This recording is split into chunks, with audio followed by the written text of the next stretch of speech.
세살본입 업문연 언론문제연구원입니다. 안녕하세요. 오늘의 사회를 맡은 박재범입니다. 2018 불꽃제를 맞이해 귀한 분들을 모셨습니다. 박수로 맞이해 주시기 바랍니다.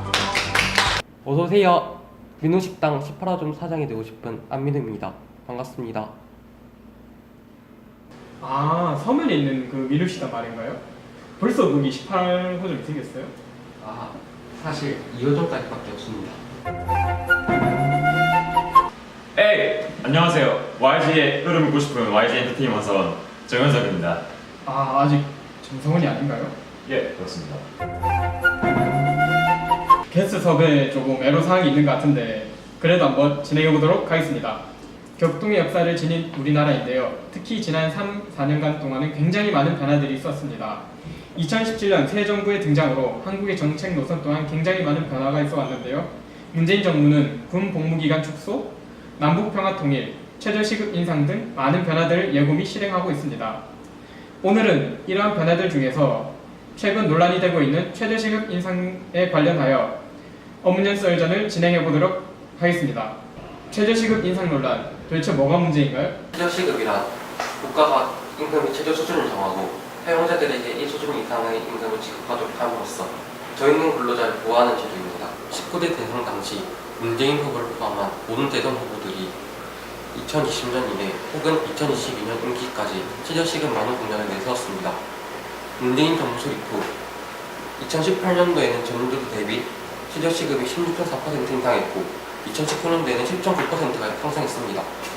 지난 2010년도 8.1%, 2017년도 7.3%의 인상 수치에 비해 큰 폭으로 인상되며 논란이 촉발되었습니다. 단지 상승 수치폭이 커졌다고 해서 문제가 된 거 아닐 텐데요.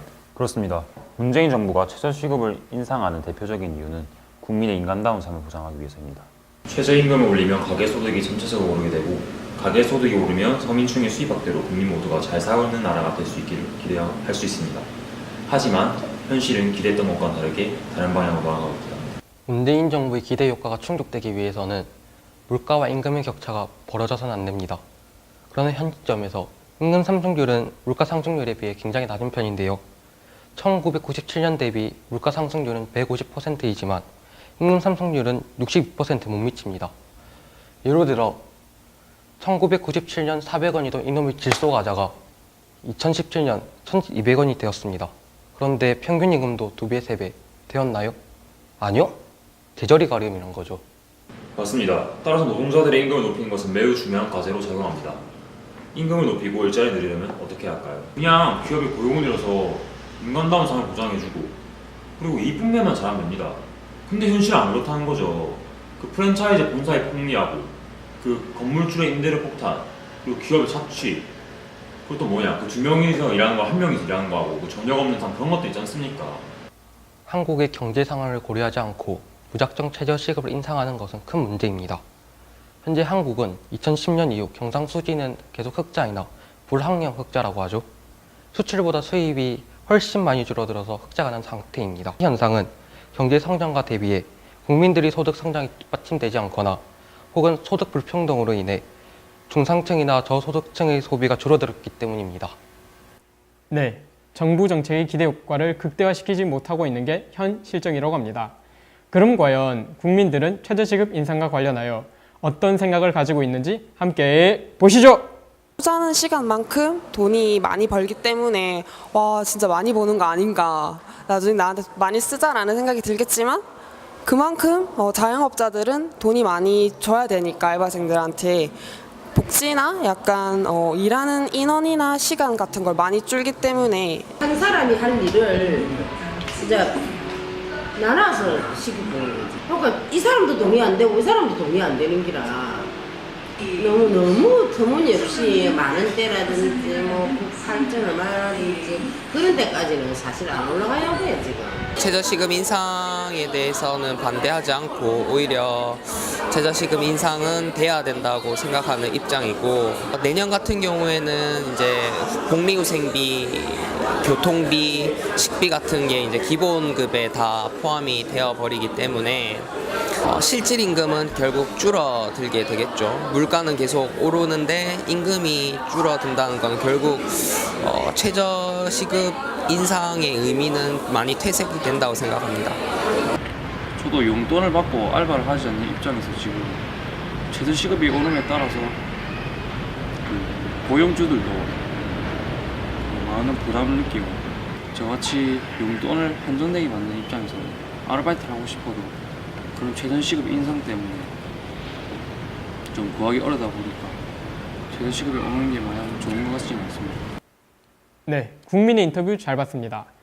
최저시급 인상 효과에 이상과 현실의 괴리감이 굉장히 잘 느껴지는 인터뷰였다고 생각합니다.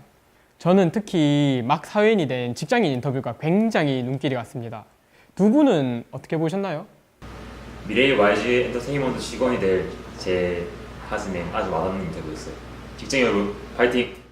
에이, 사람 인생사 남의 지갑에서 돈 꺼내가는 게 어디 쉽나요? 한편 최저임금과 관련해 최근 또 다른 논란이 일어나고 있는데요. 바로 지난 5월 28일 국회에 통과된 최저임금 산입범위 확대 관련 개정안 때문입니다. 최저임금 산입 범위를 확대한다는 게 어떤 의미인가요, 민우 식당님? 산입, 세마에 넣는다는 뜻입니다. 최저임금을 계산할 때 주휴수당이나 상여금 등을 산입, 즉 포함한다는 것이죠. 2018년 최저임금 7,530원은 OECD 국가 중 14위에 해당하는 금액인데요. 그러나 주휴수당을 더해 계산한 실질 최저금액 9,045원은 4단계 상승한 11위에 해당한다는 게 한국경제연구원의 분석입니다. 아니, 가뜩이나 불경기인데 최저시급까지 갑자기 상승하는 바람에 한기기업이랑 영세상공인이 부담이 가중되지 않았습니까? 그들의 손해를 줄이고자 하는 개정안이 발행된 거죠. 임금 인상과 함께 따라오는 부가적인 부담들을 좀 해소하기 위한 개정안이군요. 아니요, 꼭 그렇다고 볼 수는 없습니다.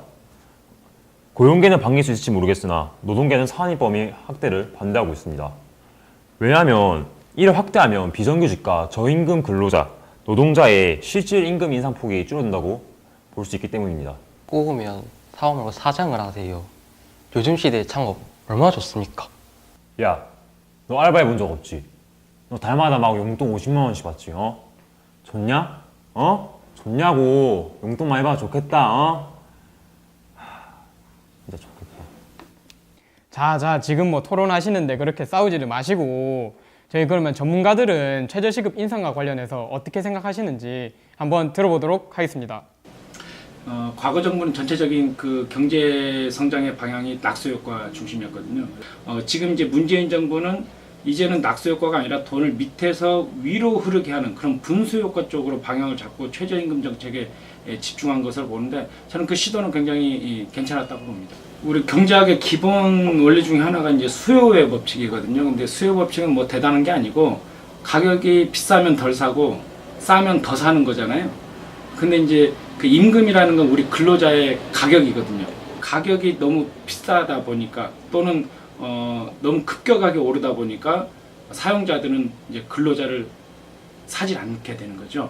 또 하나의 문제, 우리나라는 고용하고 해고 이게 굉장히 경직된 노동시장의 특징을 가지고 있거든요. 근데 이런 문화가 계속될 것인데 내가 함부로 고용했다가는 이러다가는 내 회사까지 문제가 생기겠구나 하면서 함부로 고용을 못하는 그런 상황이 생기는 거죠. 그래서 결국은 큰 그림을 보지 못하고 이 최저임금만 1만 원으로 올리면 이 저소득층의 소득이나 소비가 증가해서 이런 양극화 문제하고 경제 문제가 해결될 것이다 라고 생각한 그런 접근이 좀 문제였다라고 봅니다. 오늘 미래의 사장분과 사원분을 데리고 뜻깊은 이야기 나눠봤는데요. 마지막으로 두 분 다 최저시급 인상과 관련된 방향성에 대해서 제시해 주시면 감사하겠습니다. 정부가 물가 상승에 대한 대비책 없이 급진적으로 임금 인상만을 강행한다면 노동 생산성에 비해 임금 상승률이 높아질 것입니다. 그럼 고용의 주체인 기업들은 고용을 축소하게 되고요. 그러한 악영향을 결국 임금 노동자들이 짊어질 것으로 생각됩니다. 인정. 저도 그 부분은 인정합니다.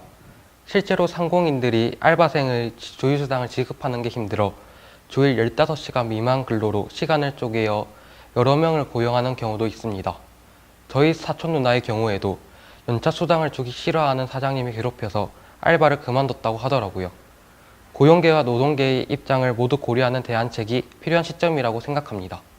두 분 모두 정부가 각계 입장을 수렴하고 일괄된 정책 노선을 펼칠 것을 강조하고 있습니다. 최저시급 인상은 문재인 정부가 강조하고 있는 소득주도 성장의 주요 정책입니다. 노동자의 생활 안정과 노동력이 질적 향상을 통해 경제 발전을 꾀한다는 취지는 굉장히 좋으나 오히려 현실과 동떨어진 인상률은 노사 간의 간극을 더 넓히는 건 아닌지 심사숙고해야 될 때입니다. 바쁘실 텐데 이렇게 나와주신 두 분께 굉장히 감사드리고요. 2018 어문연 썰전 여기서 마치도록 하겠습니다. 지금까지 시청해주셔서 감사합니다. Since I was young, they said I won't be nothing. Now they always say congratulations. Worked so hard, forgot how to vacation. They ain't never had the dedication. People hating, say we changing, look